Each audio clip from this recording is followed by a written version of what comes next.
চাঁপাইনবাবগঞ্জের নাচলে বিএনপির জাতীয় নির্বাহী কমিটির শিল্প ও বাণিজ্য বিষয়ক সহসম্পাদক ও সাবেক এমপি আমিনুল ইসলামের বিরুদ্ধে হামলা করে জমি দখলের অভিযোগ এনে মানববন্ধন করেন বিএনপির তৃণমূলের নেতাকর্মীরা।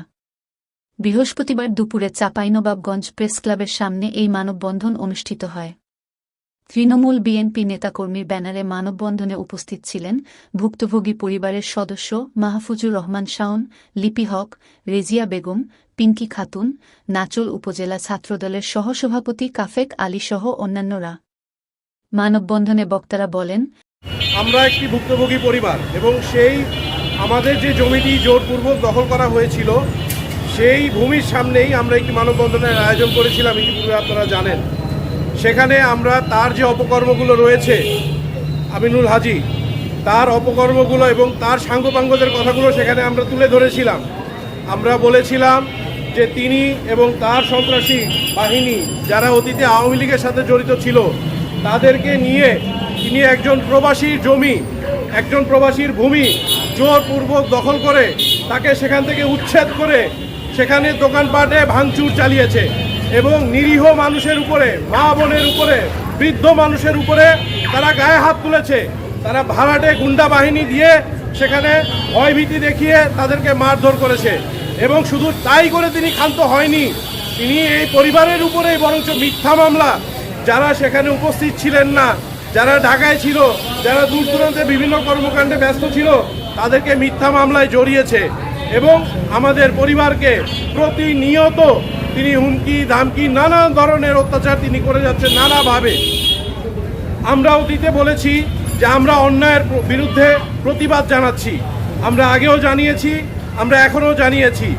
আমরা বিএনপির তৃণমূল পর্যায়ের বিভিন্ন কর্মীদের পরিবার আমরা এখানে আজকে উপস্থিত হয়েছি। আমি একটি কথা স্পষ্ট বলে দিতে চাই, জনাব তারেক রহমান তিনি বলেছেন আপনারা যেখানে অন্যায় দেখবেন সেখানেই আওয়াজ তুলবেন। আপনারা একবার আওয়াজ তুলবেন আমার কানে পৌঁছাবে না, আপনারা দ্বিতীয়বার আওয়াজ তুলবেন আমার কানে পৌঁছাবে না, তৃতীয়বার আওয়াজ তুলবেন, বারবার আওয়াজ তুলবেন যতক্ষণ না পর্যন্ত আমার কানে তা পৌঁছায়। আমরা আওয়াজ তুলেছিলাম, আমার কাছে মনে হচ্ছে এখন পর্যন্ত সেই আওয়াজটি সেই বিএনপি নেতৃবৃন্দদের কানে পৌঁছায়নি বা যথাযথ মহলের কাছে পৌঁছায়নি। আমি আশঙ্কা করছি আমার যে সমস্ত নিরীহ দরিদ্র পরিবারের লোকজন এখানে থাকে তাদের উপরে আরও কঠিন অত্যাচার নেমে আসতে পারে। সুতরাং আমি বিএনপি নেতৃবৃন্দদের কাছে, বিএনপির সেন্ট্রাল কমিটির কাছে এবং বিএনপির প্রধান যে যারা আছেন দায়িত্বে তাদের কাছে আমি বিনীতভাবে অনুরোধ করছি আপনারা এই ব্যাপারে খুবই সহসায় একটি পদক্ষেপ নিন।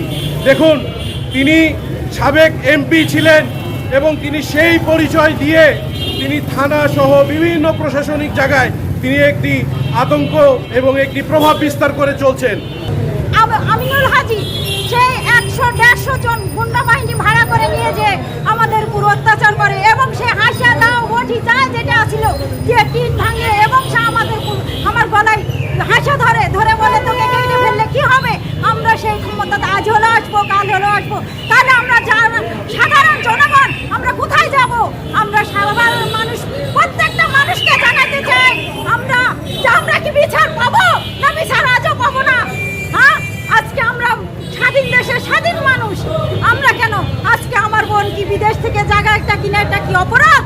ন্যায্য টাকা দিয়ে জায়গা কিনছে, সেই জায়গাটার উপর বাড়ি করছে, সেই জায়গাটার উপর দোকান ঘর ছিল, মুদিখানা, এবং সেই জায়গার উপর মিটার বসানো হলো, সেই জায়গাটার উপর আমিনুল হাজিরা লোকজন জোর করে নিয়ে যে কেন ভাঙা হলো মিটার সহ? আইন কি, আদালত কি সব কিছু হারিয়ে গেছে? যেদিন এই ঘটনা ঘটে সেদিন আমি ঘটনাস্থলে ছিলাম না, আমি ছিলাম আমার বাসায়, আমার বাচ্চা দুটো অসুস্থ ছিল।